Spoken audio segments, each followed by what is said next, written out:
নমস্কাৰ বন্ধুবৰ্গ। চাণক্য শ্লোক এটি ক'ব ওলাইছো। শ্লোক নম্বৰ 199। বান্ধৱ।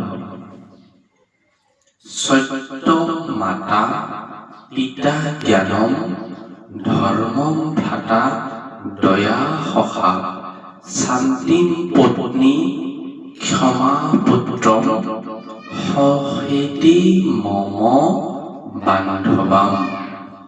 ইয়াৰ অৰ্থটো এনেকুৱা: সত্য হ'ল আমাৰ মা, জ্ঞানেই আমাৰ পিতা, ধৰ্ম হ'ল ভাতৃ, দয়া আমাৰ বন্ধু, শান্তি আমাৰ পত্নী আৰু ক্ষমা আমাৰ পুত্ৰ তুল্য।